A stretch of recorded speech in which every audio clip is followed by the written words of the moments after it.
one who gave birth to a child was compassionate, responsible. You're high functioning, aren't you? One of the Unnatural Vegans video, she's criticizing antinatalism. She's more likely criticizing Freely Banana Girl for spreading the message that we shouldn't create children.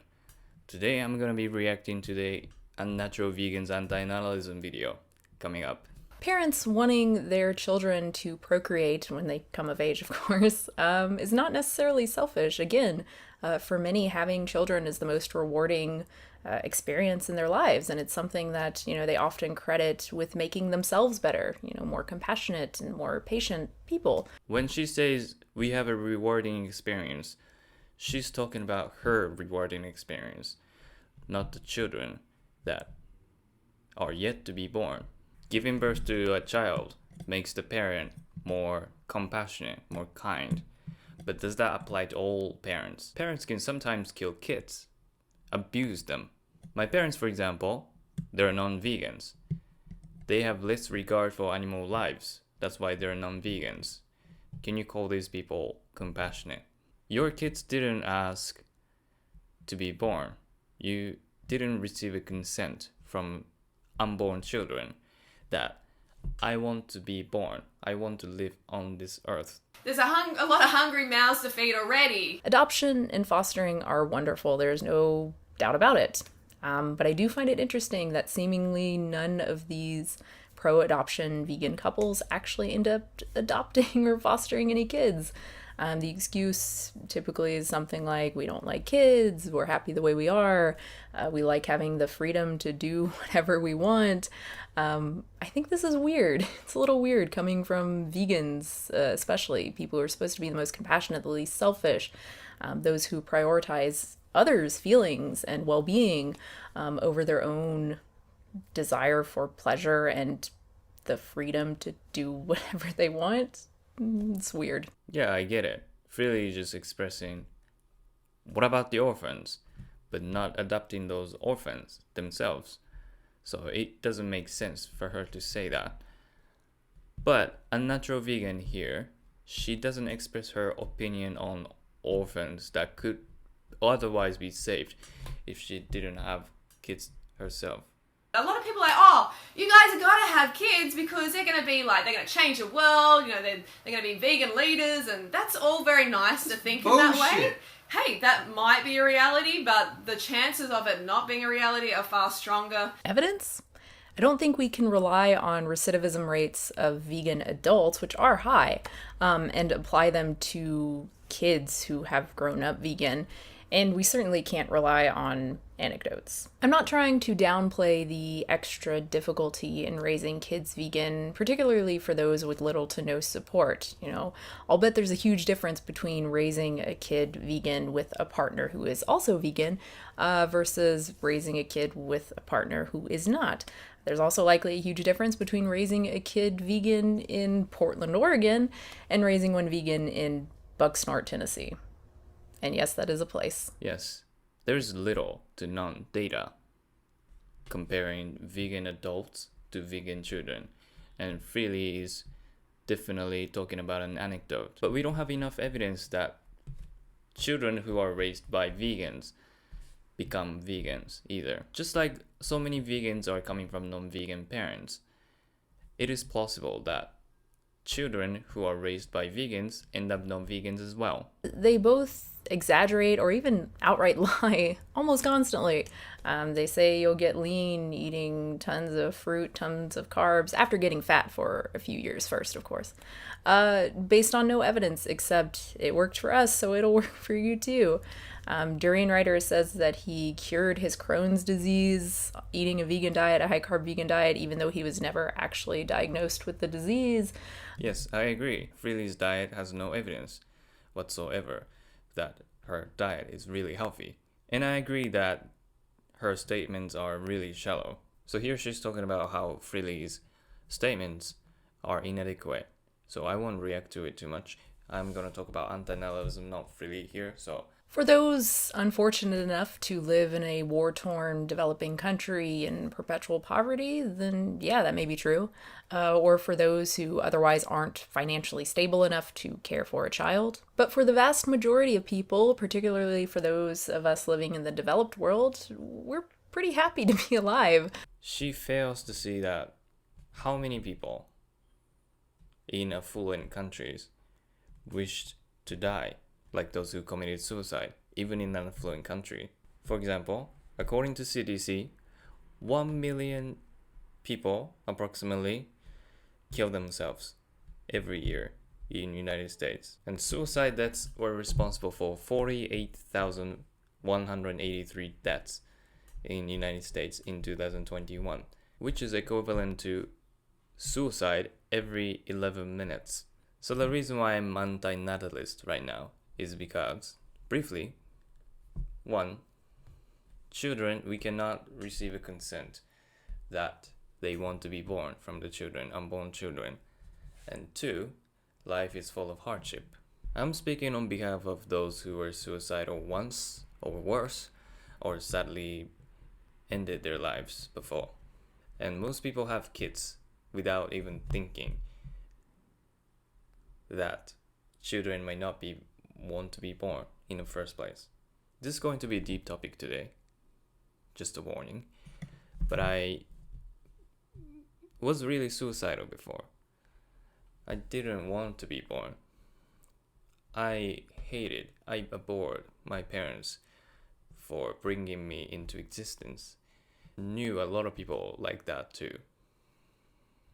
However, some people are very happy. That's true also. But you cannot just ignore that those who are not happy living. Now, I want you to look at this graph. So we have two scenarios. Scenario A and scenario B. So scenario A, existing, okay? The person X exists. And scenario B, person X doesn't exist. So someone created this person, someone didn't create this person. So let's look at this one. We're going to talk about pain. So if you exist, you will inevitably suffer. No matter how happy you are, you will face pain. I think you can all agree on that. So we have pain. That's bad, right? But at the same time, if you exist, you can feel pleasure. You can feel joy. That's good, right? Okay, so that's scenario A. So that's bad, pain, good, pleasure. But what about this one? Okay, if you don't exist, there is no pain. Good. If you don't suffer, that's good, right? Smiley. However, you don't experience pleasure or joy either if you don't exist.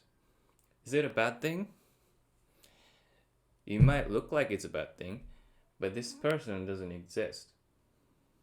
So what does that mean? If you don't exist, you don't even miss the pleasure. You don't even miss the joy. Thus, it's going to be not bad. It's going to be neutral. So if you look at overall, happy, so it's positive, right? Negative, positive. Good, no pain, happy. Neutral, 0.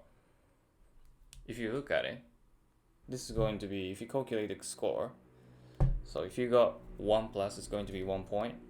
If you got 1 negative, it's going to be -1. So this is going to be 0, right? You calculate 1 minus 1 makes 0. Of course, neutral is going to be 0. So if you calculate 1, 0, it's going to be 1. You see what I'm doing? It's more desirable to have this scenario B, which is X never existing.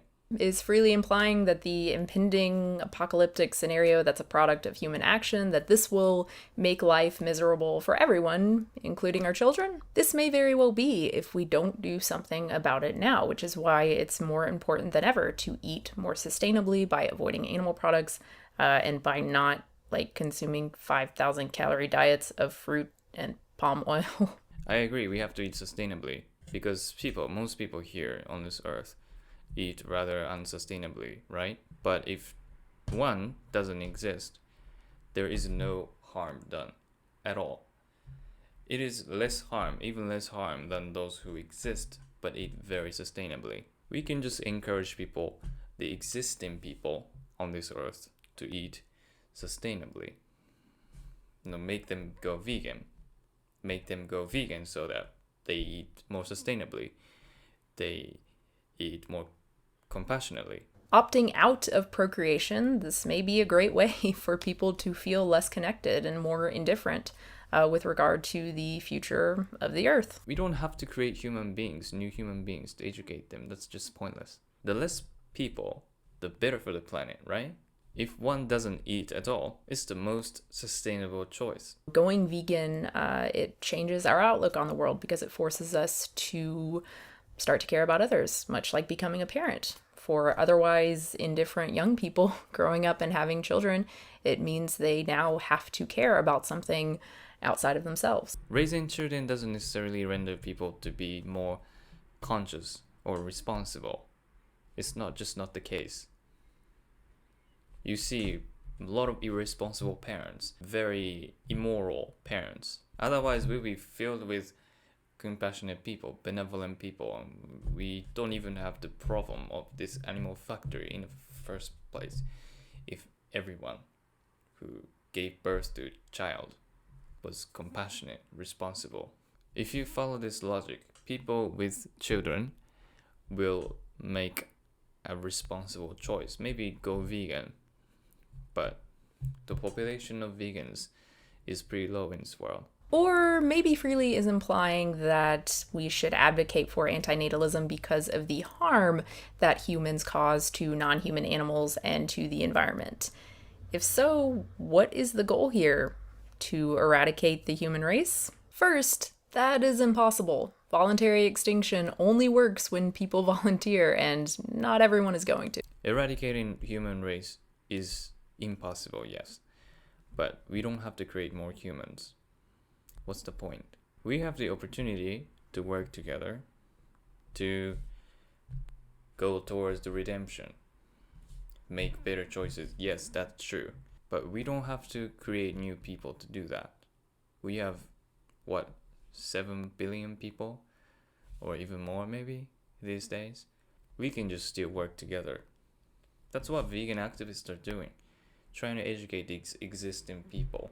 All you end up doing is creating a selective pressure that favors the indifferent and those with a very strong desire to reproduce, while culling the compassionate and responsible. Is this really a better world? Creating children just because I'm vegan, if I have kids, doesn't mean they would stay vegan. They might just go non-vegan. They might be like anti-vegans. Who knows? Because I was born from my non-vegan parents, and I'm vegan. There are many cases like that, so why create? Unless there's evidence that having children as vegans will render those children into vegans and vegan activists and so on. But since there's no evidence like that, there's no data like that, we cannot really do it. We shouldn't really do it. Anyway, thank you so much for watching. If you liked it, please give a thumbs up. And let me know your thoughts on your comments section below. I'll see you in the next one. Until next time.